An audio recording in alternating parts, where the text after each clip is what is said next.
is the Music Zone with me, Selector Williams, live Uganda. I welcome you all on this channel of YouTube and on Radio Sapienza, that is 94.4 FM. Radio Sapienza, the source of wisdom, streams of good music and sports. On the show today, I'm having GNL ZAMBA. As in GNL in full chibachichia. GNL bana nkanso ngaseba kugenda na maso kubanga kigemo chocha program ready badde tandise nyumira omwami ogososo kubira akasimo yobukabu yesemboga tumutumidde nyonga generation yange yabayimbi kubanga yaleta lyricism na dobozo kubera nga liwoma ne lyrics ezinyuma nti yezezo foundations etukoze eki zetuzimbiddeko gwadenga ndi waluga flow abami abo tubebaza nnyo.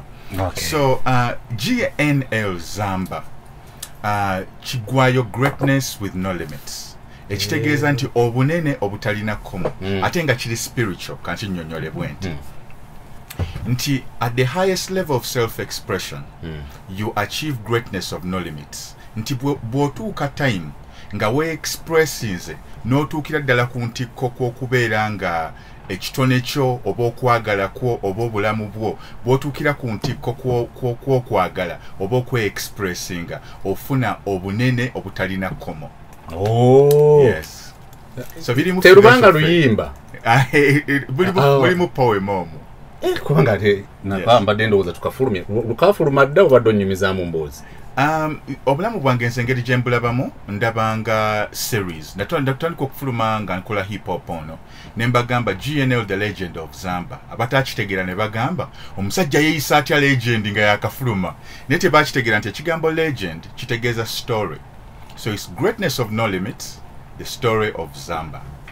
GNL the legend of ZAMBA. I love that. With you is Miriam. You're welcome on the show, Miriam. Thank you. Miriam. So, you're welcome on the show. You can say hi to the listeners of this program. Hello everyone. I'm Miriam Tamar, NSiMBi. I'm one half of NSiMBi. I'm the partner of GNL ZAMBA.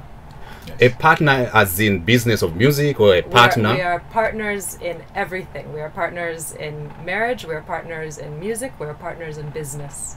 Hey, walukaga. Gamba buli kimu. Nze nkyaza abazungu walukaga. By the way, tetugenda kugenda maaso. Mukyalo nankubya akaama n'agamba li William tumubuuze ekibuuzo.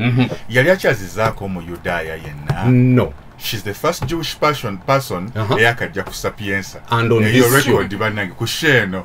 Whoever is watching me on YouTube, tunuze no camera mwana bwe. Is this YouTube channel yours? Yes. The cross-cultural edition. Oh, of course. Yes. I'm so humbled, Miriam. Yeah. So GNL ZAMBA. Omukyala akinyonyodde bulungi nnyo nti mulina business. Yes. Muli ba partners ab'omukwano. Yes. Ekisookerera nga sinagenda na gyali oba gwero ojja kimunyawo. Yes. Nti kisoboka okubeera ne ba partners mu mukwano ate ne mukola ne business. Nnyo kati nze edda nakulanga ndaba bavubuka nga bagamba tekinyuma kukola na mukyala oba bibeera bijja kwonooneka naye engeri gye ngenza okulaba cultures zinene ezizimba generational wealth.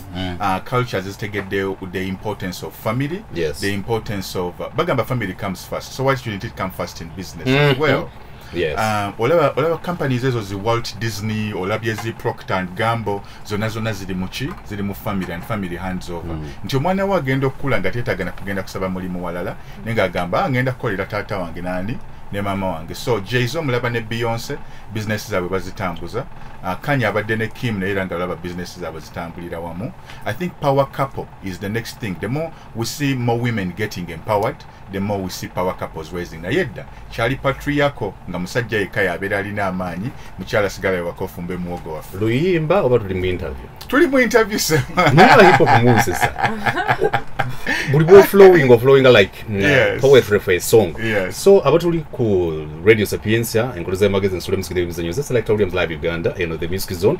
Ndine Miriam, a partner of love with GNL ZAMBA and the partner of business as music as an art in terms of business. So Miriam, it is kind of off, but I feel like I have to ask you for purposes of my listeners, Yes. or interest of my listeners, how did you meet this partner of love before business? Yes, good Yes. question. Yes. Well, I think we met in 2012, if I recall correctly. And I was working at Fenin Entertainment at the time, the entertainment company in Kampala, and I was pursuing a solo music career. So we met in the music industry. It's kind of small in Kampala, so everyone knows each other. Backstage, on radio interview, Socially. socially. Socially, Socially. at the back of a certain bar. A very romantic She bar. has left out so many details. So Okay. we were at the back of one of the popular bars in Kololo. We were hiding away from people. Yes. But she came and joined the group where we were, and the conversation began. And all I could see was this very beautiful woman who was telling very good stories. Basically, we told stories the whole night. Kibaddira mu Luganda. Twesanga actually sorry wino bwet nali nva ku tour yange olunaku lwa lusembe olwa tour yange eya Northern Uganda tukubyaluwa tuvuddeyo paka eno yonna tugukiddemu east actually paka Kampala nga tukooye nengamba ahero genda out ne bagamba tugenda tunyumirwemuko tukoze sente tegundi ebadde successful tugenda celebrating emukonga team so nengenda nga bankase nga nfaanana bubi okitegeera nolwatuuka eyo emanju omukyalo no ne twesisinkana ne tukuba emboozi abasigadde bonna ne bavaawo ne tusigala abantu babiri ffekka mu bbaala so it was I think we found each other, enjoyed each other's conversation and company. Yes, immediate and connection. Immediate connection, and we actually moved in with each other.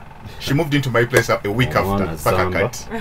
Love at first sight, I Yes. should say. Yeah. Yes. Miriam, for how long have you been with GNL ZAMBA? So coming to 10 years now. Hey, 10 years. Yes. Hey, I thought it was yesterday. And how would you tell a story of your love with him and a story of him as a person for the period of time you have been with him?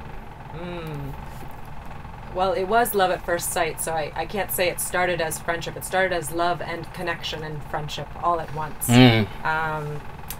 And we both continued to do our solo careers for many years. Yes. That was also part of me feeling I wanted to be independent and my own person, my own artist.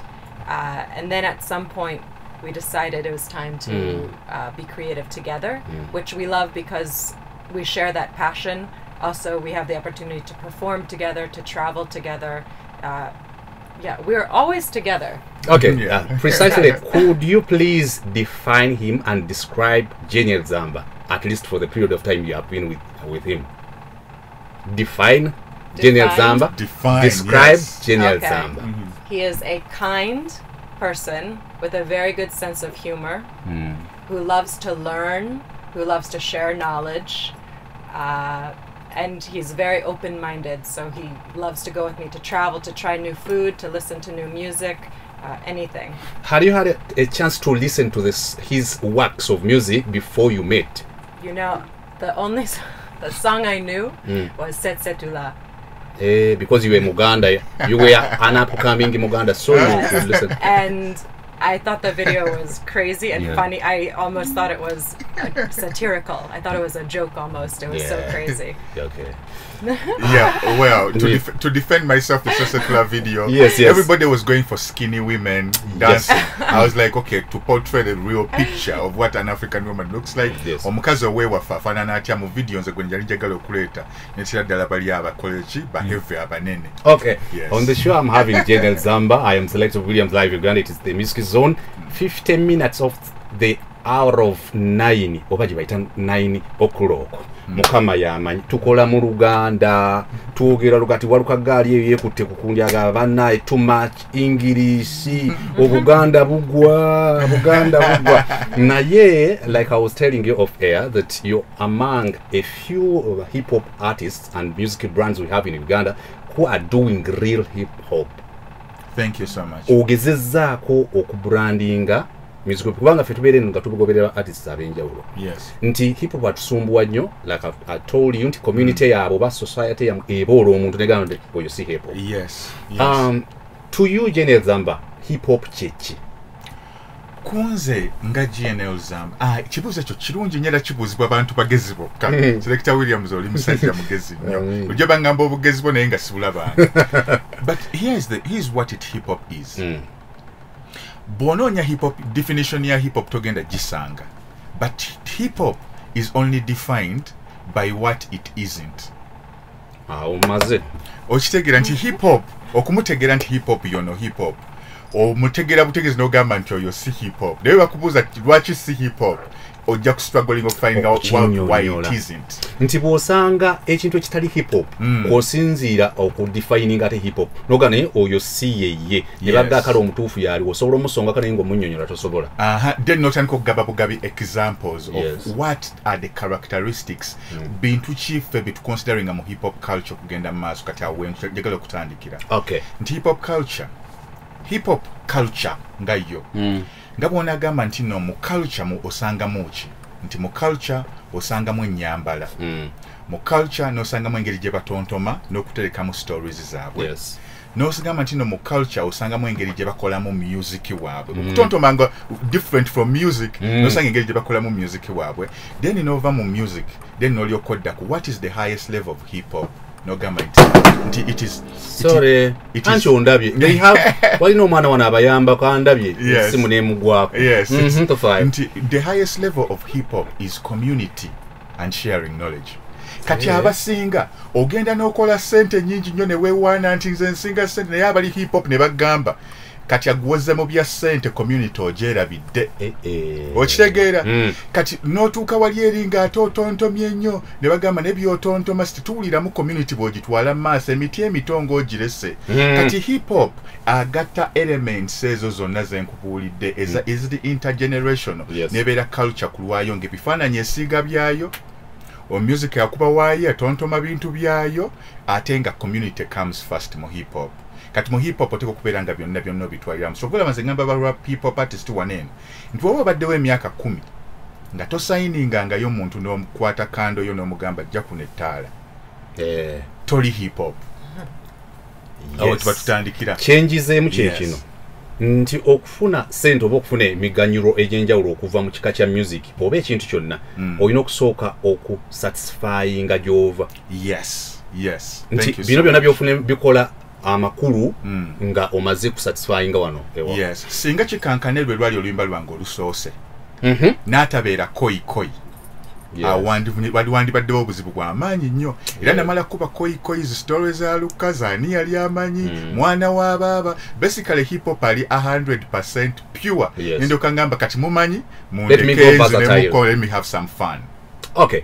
Miriam, what kind of genre of music do you do and what did you do in terms of music genre before you made GNL ZAMBA? Another question, there are too many.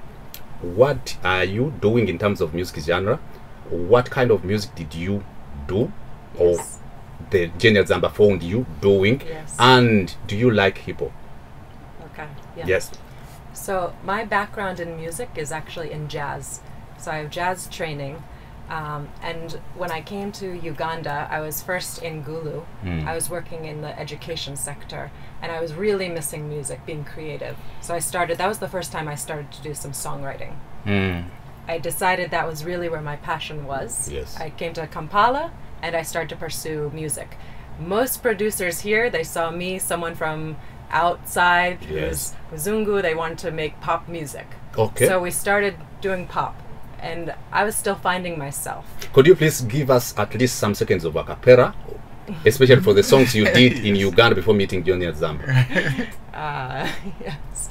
You got me so high, take a love to the sky.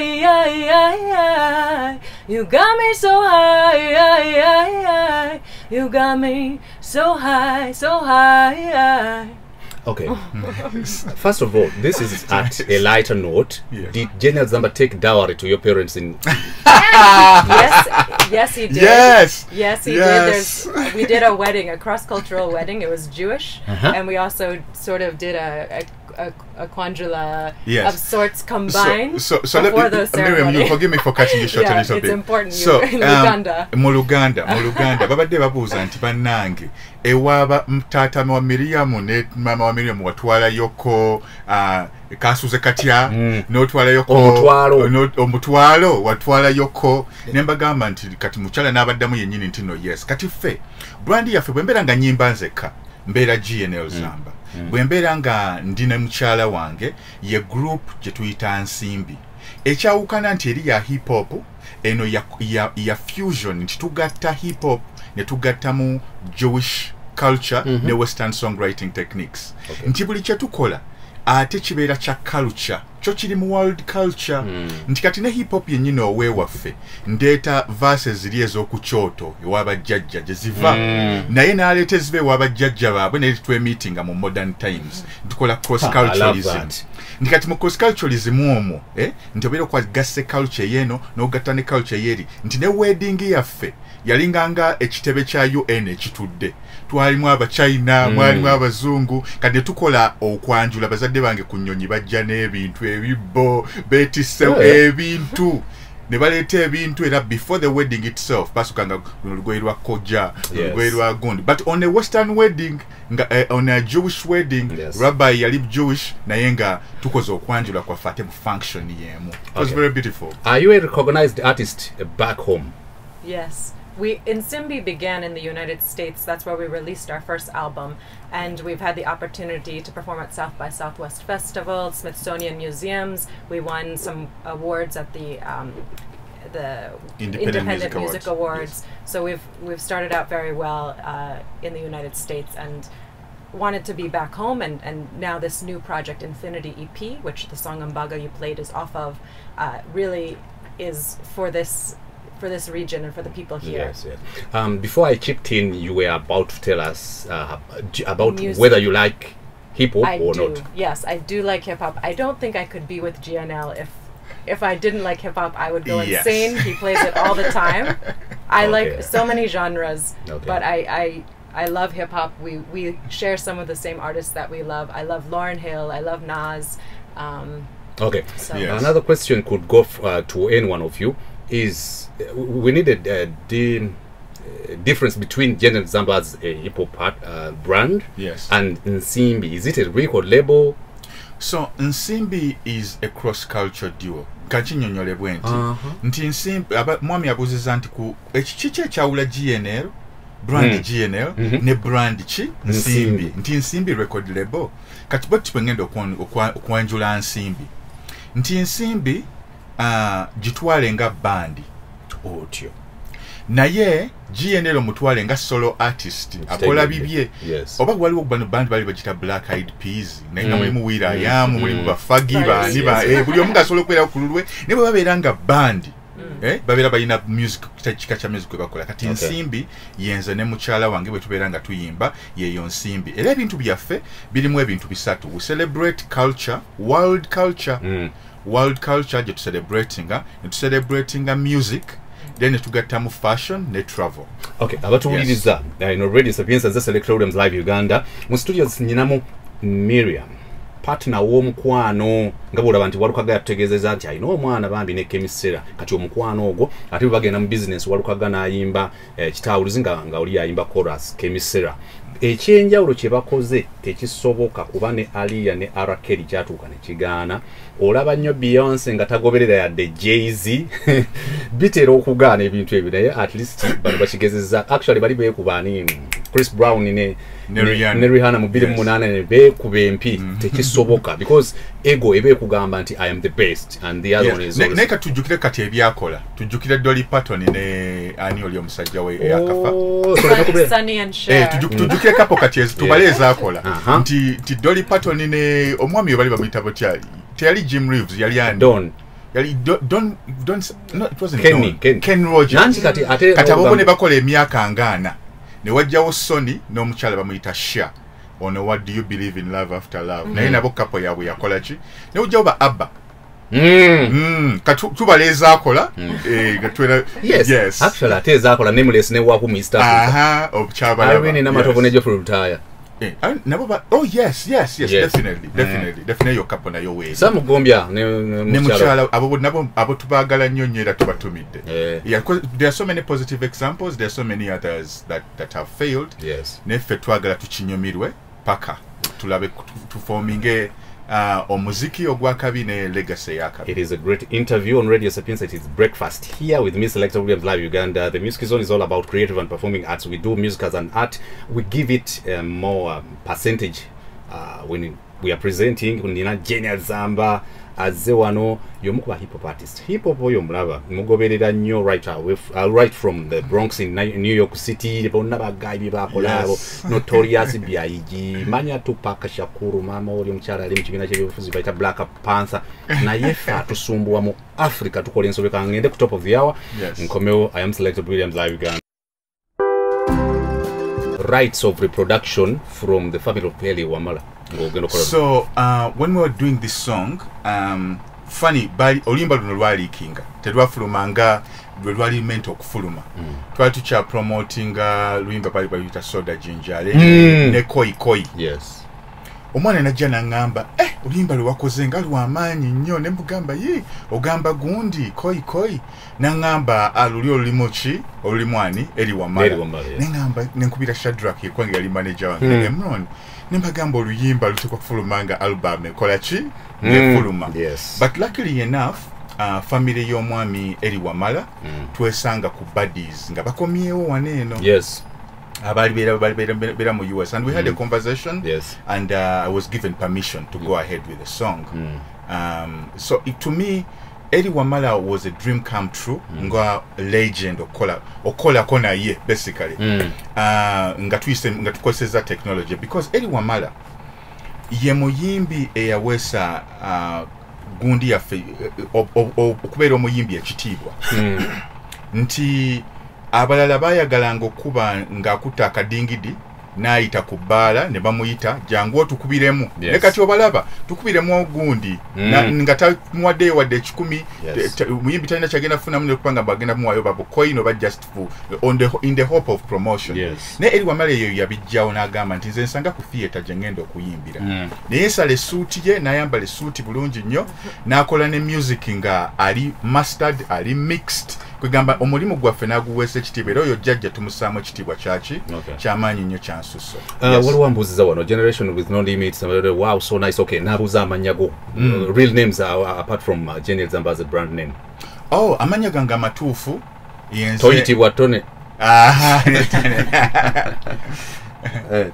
NSiMBi Ernest Zamba Serunjoji Lupia Zita Kanyonyonto otambula ngo Muganda asina bana kutambula Ernest NSiMBi Serunjoji Kanyonyonto Zamba Tulyama Gumba Lupia Zita nelya tubye bitambadde Davide kwegamba lina amanya manji nnyo naye jjajja waffe yali musajja wa swaga nti ye kati abasinga balowooza mbu NSiMBi ndyetuumye bwetuumi nedda linnya lya jjajja wange my great grandfather nga bwe nagambye nti brand yaffe ya cross culturalism tuddeyo ku mirandira obuwangwa waffe gye bwatandikira NSiMBi jjajja wange ate nga sinabala kugenda mu maaso kansoke ntumire jjajja wange abuliza radio station eno bamuyita jjajja Ana mukyala mukatuli kinyaali awo Nkokonjeru mutumidde nnyo ali awo kumpi n'ekigo mutumidde nnyo kati NSiMBi awo gwe tuva mu balupia zitta NSiMBi tulye NSiMBi Lupia Zita jjajja wange so wembeera nga ndine mukyala wange naye kati alina erinnya lya NSiMBi kubanga tuli bafumbo it's a family name bwetwo tugenda musajja muganda wa Lugavu obadde okyatunyonyola hip hop kabaka wange mwagala nnyo tugende maaso ng'okyatuwa definition ne description ya hip hop osobola ntubulira the do's and don'ts of hip hop. Yes, so webale nnyo ebibuuzo byombuuziza. So hip hop katusoke tumuzeeyo twawule ebigambo ebyo definition yabyo. So ekigambo hip mu hip hop ne mu street language kiba kitegeeza omuntu omugezi amanyi. Okubeera hip, you're hip to something, that means omanyi. So tosobola kubeera rapper nga tolina knowledge. Kyekisookerwako ddala. You cannot be a successful hip hop artist. You can be a rapper, but you cannot be a hip hop artist without knowledge. Njawulo sheri wakati wa rapper ne hip hop artist. Ekimu kugulu omulala muntu ye mubiri. Nti one is a subsection of the other. Okay. Together mu intersection. Nti rap is ngabona agamba nti omukono gw'omuntu. Kunti kuliko engalo yo ye rap nti buli muntu abeera n'omukono. Naye hip hop gwe mubiri gwennyini nti ye culture omwotwalira rap. Kati abamu bajjamu ka rap ne bakayita ate hip hop. We wali obuzibu obusinga. Kubanga n'aba Jamaica bakola rap. Let's hip hop. Ochitegera they rap, but Sean Pop rapping, but they are not hip hop. Kati awe wali confusion mu Uganda nti balemeddwa okwawula a hip hop artist from a rap artist, but hip hop yet a hip hop artist can be a rap artist, but not every rapper can be a hip hop artist. Yes. Baba zika wamwe wa hip hop muvaawa musibukawa kati nze ekigambo baboon forest chili chan inspiring nnyo nti ne genzikibwa bayita kiteganchima kyalo kiteganchima Nkokonjeru mu Mukono district ndiwe Kyaggwe. So nze the forest okujja tutuma ne company yange njirabanga ecosystem ngabwe nagambe ntino hip hop community ecosystem kyekyo kyogamba ntino kiringa kibira mu kibira osangamu ebinyonyi osangamu enkima osangamu empologoma osanzemu buno obukennembi osanzemu obukabuko butono osanzemu emiti egya buli kala osanzemu emisizi osanzemu emituba egyo tuyita ecosystem gye tuyita baboon forest. Nti era emiti emito gye gigumiza ekibira community again ogikomyawo nti enkolagana ya ecosystem eyo kyekitambuza kino ekintu okukola kyokugenda mu maaso. That's why bwasooka okukolayo obusente nensayininga baganda bange ate bwe batuuka bamungi ba big trill ne managingako ku Keko ne muchala nene nava great wali close a little bit in the beginning. How is she doing? That is Keko Keko, last time we phoned Keko, I was with Miriam Toronto. She's a filmmaker. She was studying film. She made a music video for us. Actually, she made the music video for us, Bajita Moonglow. Moonglow remix. She did it for us. She's doing really well. She's found happiness in Toronto. Kubanga waneno yalitalina yakola buli kisoboka. To me, she's still yemuyimbi omukyala yakasinga okukola hip hop in Uganda. Oyo ne omukyala mulaba muyita Slike ne Yala. Nze be bakyala basatu benakalabanga bakuba. Kati generation empya erinayo abazze bano ba Joy 7 Star omulaba nti alemedde mu hip hop atagenda bakuba Tushipolo bawala we bali tukuba Keko yali abakuba. Yes, leka today mu hip hop nti hip is to know. That means you must know who you are.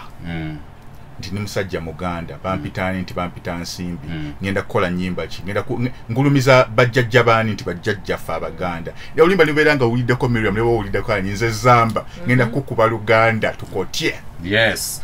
Kitegera, you need to know who you are. Yes. You're hip to who you are. Netudda ku kyokubiri nti do you know your history?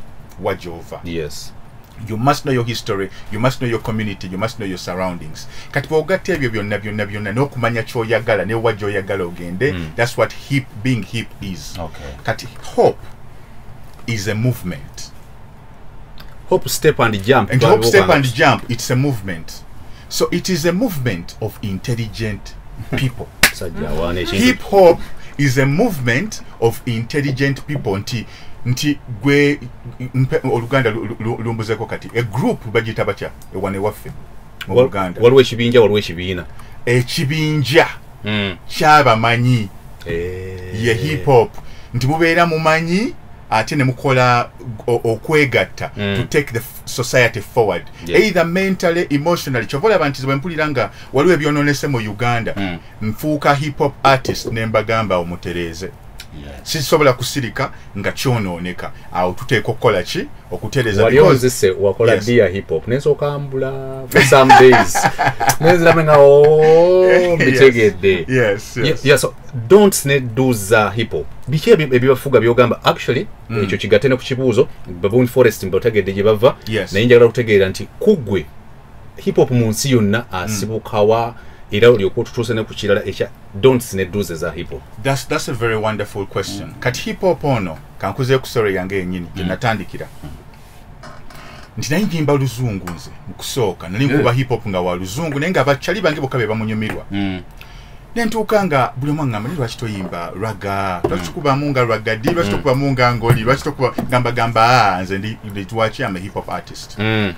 Kati nagenda okuzuula nga difference y'abayimbi abayimba Oluzungu n'abayimba Oluganda beerina kye beerabidde. Yes. And that was who they were. nti wano oli musajja muganda oli mucholi oli mucholi oli mulugwala oli munyankole tuteekwa okuddayo to where these languages and the art began kasita nakizuula I began creating my album Koi Koi ebeere bridge between tradition and the modern times nti Koi nasoka nembazaayo ku muliro kukotya ku nti ani yali amanyi nasoka neleeta jjajja waffe kutuyita jjajja waffe tugamba kati how do we bridge that gap soda ginger ale nembazaayo mu kalanga akakolebwa mu gyenkaaga akali ka soda ginger ale nenga basajja baddugavu n'abakyala baddugavu yali ginger ale no ginger ale nandi fe twaga soda ginger ale abaye katulaba n'ekigambo era bakispelling nga kiri ALE ginger ale nti entangawuzi gye bafamentinzemu kakatono yekola eki ogera kiddamu ekitunyonyole twabula nga nange mwembi kuba jjajjange yagambanga soda ginger ale ako kaali kalango era kanoonye kakati entangawuzi gye bafamentinze ginger wati ginger ale nti mu luzungu ebeera ALE nti ginger ntangawuzi ALE walukagga bulijjo tuli baffenna babiri naye olaba hip hop bwanyuma because you have to dig deep n'okomyawo ebintu you have to every time hip hop is about sharing knowledge between one generation and the other knowledge ne Buganda ekyagifuula okubeera ey'amaanyi nti buli webesanga nga oba lumbe oba ku mwana azaalibwa oba ki nga era babeera banyumya ku bwa buwangwa ebintu ebyali ennono ebintu sisobeza bangambye ebyali ennono kubanga nnono kyekyali yewaali constitution gye bakolanga Bemba n'abakintu bagatta Obuganda so all these things were corrections and always sharing knowledge nti fe aba hip hop awe tujja amaanyi gaffe kati hip hop omutuufu yasibuka mu Africa nti nabano nga tebanagenda mu New York eyo tebali nga tebanagenda mu Jamaica eyo yonna era waneeno we twasooka okutontoma si kyekyo mu bajjajjaffe okutontoma nga muli ku kyoto nga mulaba nga tewali TV nga naye mulaba bulabi munyenye oyo ye history of omutuufu ate ne bali be bamutunda era abaana abaava eno kati abaava eno batwalanga abaddu ba slaves be bagenda mu America ne batwala okutontomeera kati ne batwala okutontoma okwera ne kutafa ne kuyita mu myaka egyo gyonna nga mwe batereka history waabwe tebawandika tebabakkiriza kuwandika tebakkiriza kusoma kati ne bakuwata history oyo yenna ne bamuseera mu kutontoma era nagguka nga ali ku turntables biri ne mu studio ekibuuzo ekirala kyekya do's and don'ts so let me think about the do's and don'ts of hip hop. The first rule of hip hop is self-expression. Nti gwe kennyini weekolera amateeka ago okuweekolera amateeka ago but as long as amateeka ago gatwala consciousness y'abantu abalala mu maaso ekigambo consciousness yoba kyekibanna kati consciousness tulina omubiri guneeno gwolaba nti gwe nange essaawa zino tweraba ne mukyala wange nsobola mukwatako essaawa zino ndaba omubiri gwe naye waliwo omwoyo ogubeera munda kati omwoyo ogwo ogubeera munda is your spirit it's your conscious kyekikugamba nga okola ekikyamu kyekiyita erinnya lyo wadde nga omumwago tegukoze kitegwogedde n'onyumya naawe ng'oli mu mutwe gwo naye onyumya obeera onyumya n'omwoyo ogwo kati omwoyo ogwo gwe guli connected n'omwoyo ogwatukola oguli mubbanga oguli divine so the spirit and the soul and consciousness yogebanga ntino conscious hip hop abeera anyumya n'omwoyo Geoffrey lero twakyaziza twakiguddeko obeera onyumya n'omwoyo guli kati hip hop omutuufu yalinga wa mwoyo kati hip hop ono ne bajja ne bamuzuula nti mulimu ssente abasajja aboonoonyi ne batandika okugamba abantu tebaagala nnyo byakuwuliriza tebaagala kuwuliriza nnyo bintu bitwala society maaso abantu baagala nnyo okunywa omwenge yimba ku mwenge kati buli muyimbi gwe baasayininganga wadde ayimba by'amagezi ne bamugamba yimba akayakayimba nga banywa bunywi mwenge kati ne batula abayimbi baawananga nnyo famire zaabwe abedda bannange maama wange bannange mukyala wange bannange nzadde omwana anaasoma atya kubanga amasomero wanino mu komiti genkuyiiramu si malungi ne bamugamba tabiyimba baita ba beach sorry for the language I understand kati omukazi afuke beach gundi oberenga ali omusajja omuyaya abe ku street ne hip hop yasookera ddala teri abi ya kiyaye it's about self-expression in a mwoyo. Tutwalawo omwoyo. Community, that's hip hop. Kati rap wokusanga kasasiro yenna. Ekirungi nti do's and don'ts ate obididdemu awo. Kino kifaanananga kyova okuddamu no go areas for hip hoppers and hip hop as a concept. Yes. There's one ogamba nti awo owa hip hop talina genda. A hip hop artist to me, it should be beat eteka kubeera ku nezibeera ba emu beat eteka kubeera nnya n'obala ba emu 1 2 3 4 1 2 3 4 eyo akuwetwalira ba oteeka ekigambo banzalira mu ghetto awatali mutto eyo bemu n'okuba baazi z'omeka 16 kati sigenze zikendera muko naye nga mu hip hop obeera nga tokuba buzz. That's not hip hop music. Yeah, that's not hip hop music. Tumbika tuze mu technicalities. Yes. Ate ababa tuvude mu expression kubanga expression yebera obvious. Yes. Kati tuze mu technicalities into engeri gye babala mu beat rapper gibala bwat. Buli omu abeera ne style ye nti Zamba ye bwakuba banzalira mu ghetto awatali mutto linagama. Zibanzalira mu ghetto awatali mutto ndakuba webigambo bingi nnyo era bine birandinga mu buzz zonnya. Okay. That's still hip hop. Another question is, yes, who are the relevant and the real hip hop artists in Uganda, at least in, within the last 20 years? Mu Uganda in the last 20 years. Whoa. Many. Ompadde challenge nene nyo. Boganda bali real, bali relevant. Abali past n'abavuddewo bonna. Oh, waliwo gayi wali bamuyita mulekwa. Simumanyi. Mulekwa. Kati fa hip hop tumumanyi. Oyo abeera one of the pillars of hip hop. Yeah. Mulekwa Nampera from the group called Abenganda. Mulekwa Nampera. From the group Abenganda Clan. Yeah. One of my biggest regrets is that Omvuko Sam signinga. Ne Sam signinga kubanga naye ndabunda balina movement yaabwe nga bagala kitambuza engeri gye bagala kitambuza nga tene Babon Forest was operating nga business yayo kulwayo. Yes. But Mulekwa Nampera Lumix. Lumix the Don kabaka w'omu North. Yali akubalwe waabwe ye hip hop oyo. Yes. Nga akubalwe waabwe ye Lumix yakubanga rap n'abagamba olwaleero bakonyi rebels banange mutuyambe temujja. Yes. Ne batulamu katepu ne bagamba ati tutuleko kutepu katwawembo ka break. Yes. He was a unifying factor for the whole of northern Uganda through hip hop. Yes. I love Sylvester and Abrams whenever they work as a duo. Yes. Nti Sylvester nti Abrams kati asomesa abaana ba community kuzina break dance bafunemu ekyokulya. Yes. Oba bafunemu skill egendo balisa n'okulisa abaana baabwe abato community. Yes. Nti ne Sylvester nayo mulaba alimu obwavu bunnuma. He's complaining about ayogera ku obwavu buluma abantu mu Uganda ki essaawa zineeno. I'm talking about Babaluku. Babaluku when he's a hip hop artist, he's a real good hip hop artist. He raps. Yes. He raps. Muganda wange Ibro Deluxe. Yali mu group agita Young Vibrations. Those are hip hop artists. Okay. Tujja kumenya omusabi abiri, there are so many. Nti hip hop yo community yayo kulwayo. Era before we go away kumazimanyi time ezo kubange tulya. Government communities affairs, education, Catholic Church, buli muntu akola ekintu ekiri spiritual kubanga hip hop yagendera buli wamu. Yes. You guys have not realized the power of hip hop yet. But hip hop elsewhere in the world runs how people wear, how people think, and how people celebrate ebintu ebiri ebyakabi. How people even educate. That we haven't even scratched the surface. Okufunako just 10%. So this is a call that we should utilize our hip hop for the better. Nti atai wamanyi nnyo achali underground muwulire kigenda okuddako ekyakabi. Okay, Miriam, on abatulabe abatuwuliriza era abanda baku Select Williams Live Uganda n'abapulira ku The Music Zone.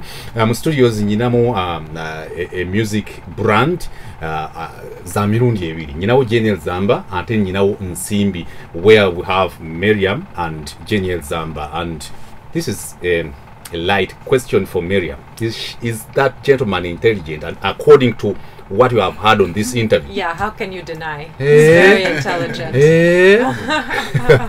Tuliza tulina GNL Zamba, aline partner we both in terms of business and in love and life. And life, okay. Yes. So kalungi story nonji. story nungi bali kugamba off air anti ebiseera ebyo mwe mwakolera kakkana waliwo oluyimba luno manya kwata essimu yo kwata essimu yo gwe industry yali enyuma mwalimu amanyi collaborations nga zijja nga ziri on point good life awo yali eresemu ekirungo ekipya ate n'oyamba okusika hip hoppers okubayamba you said nti you can be a rapper but not all rappers can do hip hop music. Naye n'oyamba nga where need be okukola some rap ng'ojja n'oyamba. Definitely. Ate tekigana because everything else is expression. We tuyomberamu tekigana mu tugenda kulokola collaborations ezo n'onyumirwako other genres because hip hop yenga ye from the beginning it borrows from all the other genres. Nti owa hip hop agenda mu jazz n'akuba jazz. Owa hip hop nagenda mu R&B nakuba yo verse. Osobola ogenda mu African music nokuba yo verse. But when it comes down to that you cannot call that collection ate gyokoledde lino giyita hip hop. Kati yo hip hop kola yo album yayo. Kola yo jawulo gambe this is my hip hop album. Kati nga bwe nkwata n'engamba nti Koi was a hip hop album. Speaking Vernacular was a hip hop album. This is all albums. Nate sobola kwata nyimba ziri zenakola. For example, Kakana is a very beautiful song, but it's not really primarily a hip hop song. So, but hip hop ono wabedombuza loli do's and don'ts za hip hop. Hip hop ono ntandise okuwulira statement nga abantu bagamba beef is good, manya hip beef abeera ali necessary, beef yeetagisibwa. But I want us to have a mature discussion nga ey'abantu abakulu. Nti mu hip hop tusanze violence has been used as a tool against black people all over the world.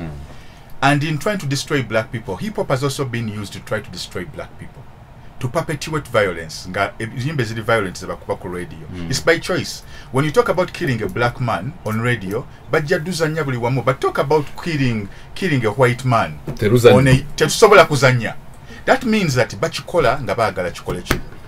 because they want black people to destroy other black people. Tupac died when he was 26. Nakola albums albums how many of them Tupac have? Nenga jikola 26. Imagine singa yala chali alive up to now. Now living anga Michael Jackson kale yagendera mu his 50s. So mpulira binombo beef is good. Ezo na statements bazikola because tebana discovering deeply what's under omuliro gwe bakola kigwe bakumamu. So for mu hip hop twala what we allow is a battle. Battle nze nekubanga battle ne lyrical gene nekuba battle ne bachali aba clear card ne nekuba battle ne he's good. Ina album ye mpya bambi jagenda follow me. So shout out to lyrical G as well. Yakuba oyo naye muganda wan katulaba lyrical G nebo tubera mu evening ne twekuba battle tubivaako ebyo ne tudda ku Miriam byafumbye bitunyumye embozi kachiri kivudde olega balero kubye guberanga mupiira. It's not about kwekuba ne mwekuba enkokola because that destroys the community at the end of the day. So the do's and don'ts of hip hop: battle, do not beef, because beef is destroying. A battle sharpens each other's skills. You sharpen each other's skills. Gundi kusaze no musala ne mufudinya taxi oba coach ne mugenda chi ne mukola ebirala ebiddake bizimbe gwanga. So in the do's and don'ts of hip hop, if I'm to advise this generation, those who beef do not stay longer. Ewaffe teba staying longer because oyogera ku maama w'omuntu you're not sure what they are going to do because anything else oba open kiba kivudde mu battle. Kivudde mu battle kiba kizze mu ki So what I would advise the new generation to do is always sharpen your skills as a rapper. Mwewagale gundi omuwagale mugambe gundi nkwetaagamu mwewagale. And then at the end of the day, let's be positivity from there. Okay, now I have a list of artists like is Fefe Bussi an artist of hip hop? Sometimes Fefe Bussi is a very, very talented. Fefe Bussi is one of the best freestyle artists in Uganda. And freestyle is a hip hop element. Yes. Nti bwayagala akola hip hop yenga ye. Fefe Bush bwayagala akola hip hop. Then na agenda neri na abakuba yo byakola chibya. But I like his evolution. That I like when he did the Who Is Who challenge. Yazukusa hip hop.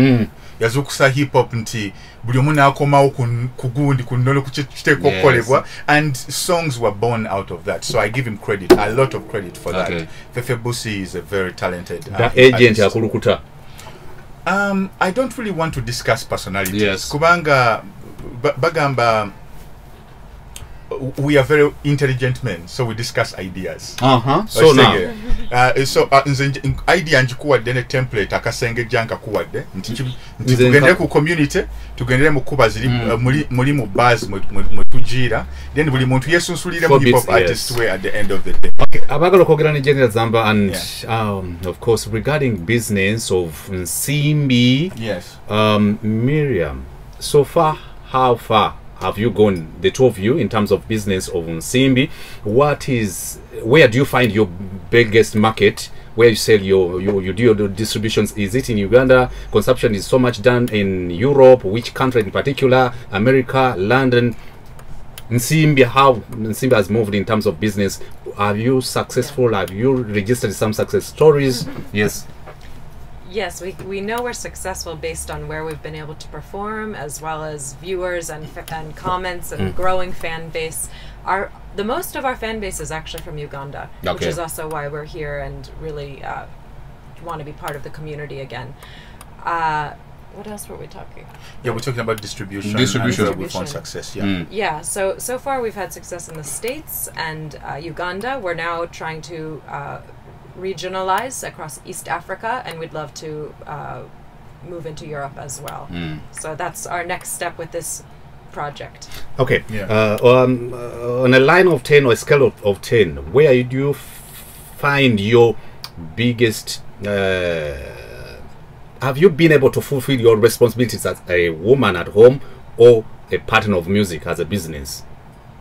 On a scale of 10, how do you balance? Me, I don't think of myself as a woman at home. Yes. That's not even how I identify as myself. Who are you then? I am a woman who has passions, who has interests, who loves people, and is creative, and I do all of these things. We have a home life and a business life. A business life and a social life. We have yes, but I just identify as an independent person who is in a wonderful relationship. So it is transferred to GNL ZAMBA. Yes. Scale of 10, responsibility of a wife. Yes. Or a partner of love. Yeah. A partner of social being and a business partner. How is she performing? How is she performing? I wasn't rating her, but he wouldn't dare to rate me. But this is how I'm going to say. Yes. I'm having the best time of my life. I think I found someone who has everything that I think I need. Bichenetaga muchala wanga chine. Yes. Zisagala bantu bayomba muchala wange tayomba. Muchala wange agala nnyo ebintu by'okutambula ne muzunga, njagala nnyo ebintu by'okutambula ne muzunga.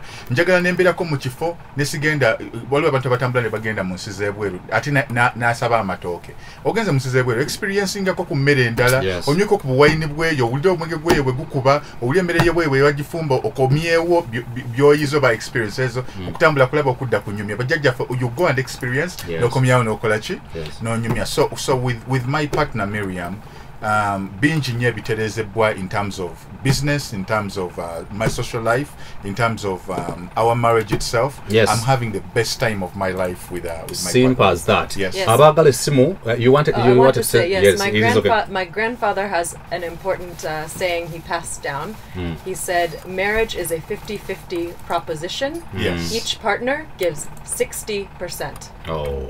Ate nze nazaalibwanga muzeyi wange bayankuza n'olugezigezi mwami Semakula nkubulaminga kubanga muzeyi wange yakulanga ewaka ne bwaleeta bulijjo naawe oli wa Lugave nze ndi wa Lugave Misa kyeyali serukululengejja simanyi lulingwira mpaka walako ng'ebbanja liwedde naye akawala ka munnammwe mba mukaagazaaki nze okatuwa ffe tuli ba Lugave era olutuuka ng'omanya ab'Olugave weebali ng'obaleetera akawala muli bangi naye simanyi nti naawe ogweyo so badde nfumalirayo nti muzeeyi wange yankuza n'olugezigezi nti nze saagala mukazi adde ewaka n'abeera ng'ayonja buli ssaawa ali awo alina byakwatira nze ne bwe nali nga ndeetinga nga sinatusanga mukyala wange nga bwe ntuuka ewaka n'otandika okwarranginga eddiiro lyange ng'ate twazze ku byakuhanginga out nga bibeera binyiiza so I'm lucky that I found somebody nga asobola okugumikiriza olugezigezi lwange ne laavu yange yonna ne laavu yange yonna n'agiwumbawumba nebeera nga we are happy. Yeah. Yes please. Oluzungu luleke tugende mu Luganda.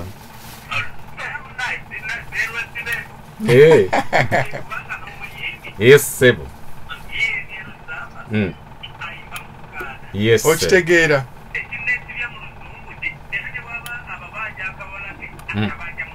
Aha.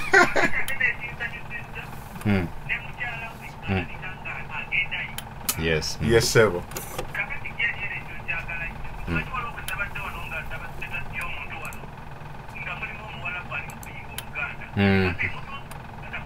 Yes. Yes sir.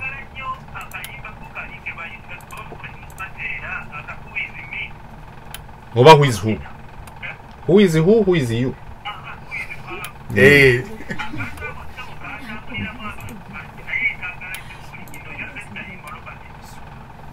Webale nnyo Robert akemba kogamba bakaita vibranium banga nako kagiramu eyo time ya who is who nenkatanga kalimu eyo time yennyini oyisemu naye luzungu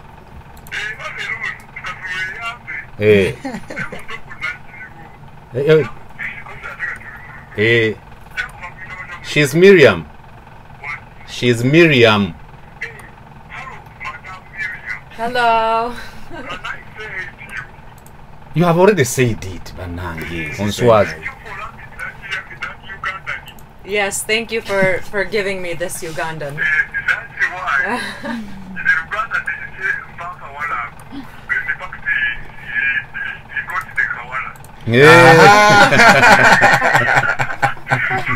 Yes. Yes, Sebo. Webale Sebo. Webale kusimba. Yes, Sebo.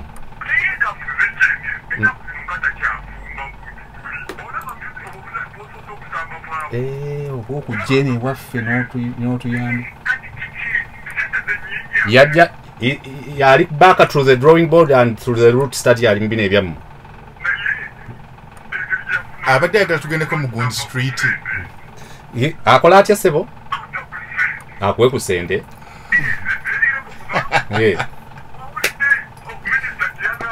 Mbu. Bye, Sebo. Kakati. Yes. Is saying that zine nyimba zemubadde zetubadde tuzanya zizo wagambye nti ogenda n'onyumirwa you nobera flexible you be versatile noyimba ko rap raga n'ebirala nti nga tokyabasuulirayo kuba kati gyokoma okuddayo mu koona yammwe ng'abamu babeera cut off. Bannange kati ekyo kyo nkitegeera naye dia hip hop gonna bakubira ya wa last year omwaka tugenda kuwera buwezi ndowooza omwaka kugenda kuwera buwezi dia hip hop is really hip hop.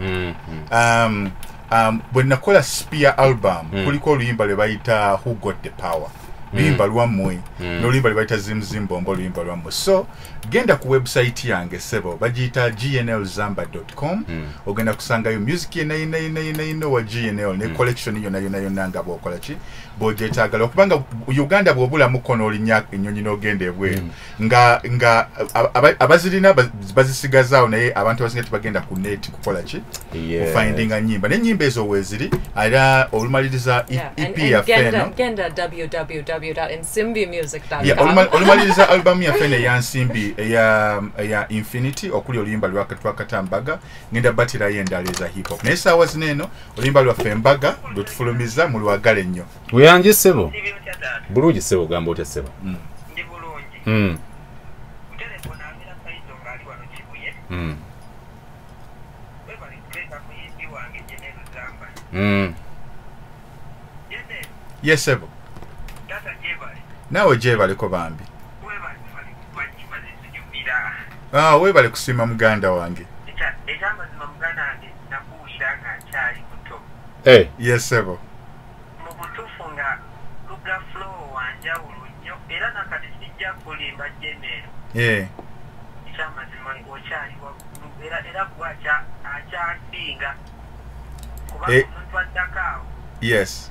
Yali wadde fefe buso bako amuyigiriza simani gwe wamutendeka kiki.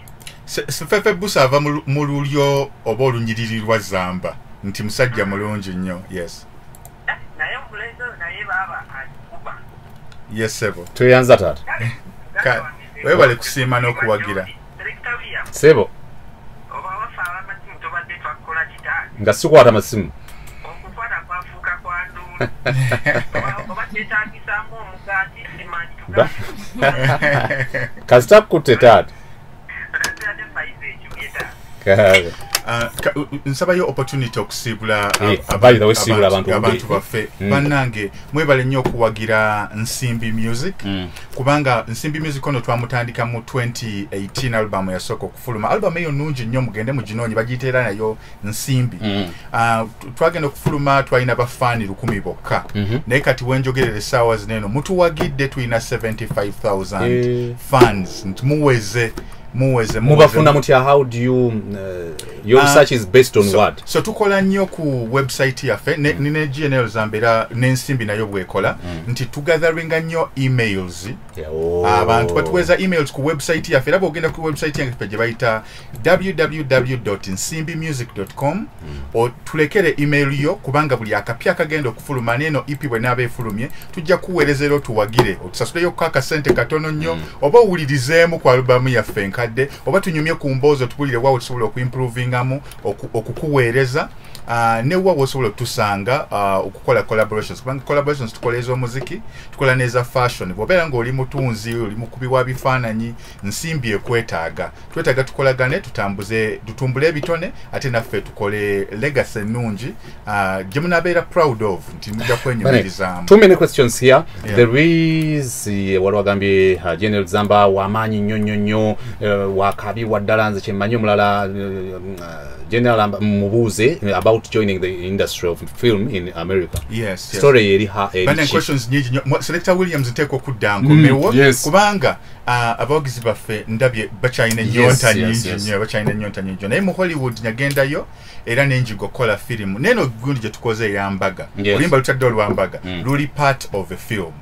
So eno ye firimu yaffe esoosenga NSiMBi nti manyi okudirectinga n'okuwandiika ne mukyala wange era naye amanyi okukola ki okudesigninga engoye. So tukitambuza tugenda wamu kati ne mu Hollywood naye era nagenda nenjiga okubeera actor, nenjiga okubeera director, nenkola kugundi ku sets olwo nga nyambako buyambi buli kamu akeetaagisibwa nengenda nga nkola ki neeyongerako kubanga ba idol bange be ba Ice Cube batandikira muziki ne bakuba ba Will Smith ne Tupac yali actor filimu ze gyeziri. So actually abantu abasinga mu America aba artist of music ate nabanga akola ne yes. ene simu yesembayo yo nebuukako hala Sebo jendi nga tuli mu bya hip hop ngoli wakadongo tugata tugereka bano bammanyi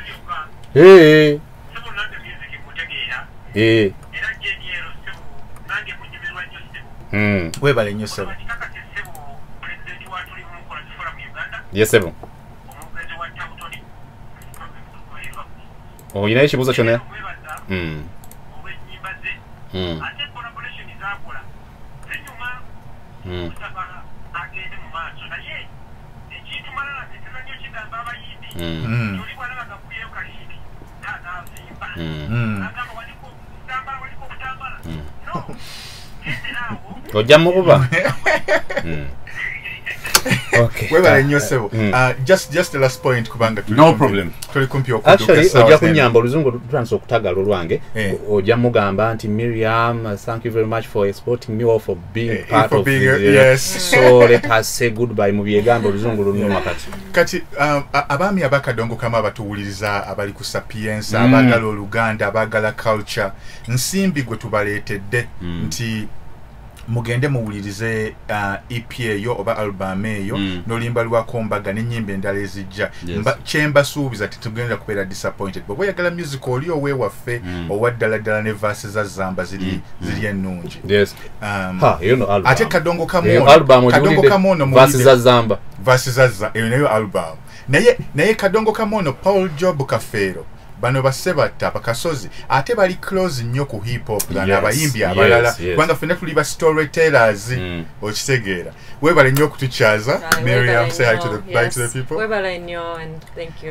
Era tusaba otukomyewo twogeremuko n'abantu ne questions zonna ze batuweereza twagala nziremu abantu ku net. Tumanyi nnyo hip hop. Yes sir. Otuwadde information and education yes ku hip hop n'otuwa information and education ku rap. Yes sir. N'otuwa byonna so ndowooza interview ennyumidde mbanjagala nnyo n'abantu bange ne bafunyemu kyovolaba response messages zino mba sizisobola kuzijjawo right now. Yes. Ezo zobola ezaka green ezo ziba za GNL ZAMBA. So webale nnyo webale ddala bannange mbasiibudde. So for you who have been watching me on YouTube, that is my TV station. I'm the manager, I'm the human resource manager, administrator, cashier, finance administrator, Selector Williams Live Uganda. It has been and it will remain at the Music Zone every Saturday, that is 8 to 11 a.m.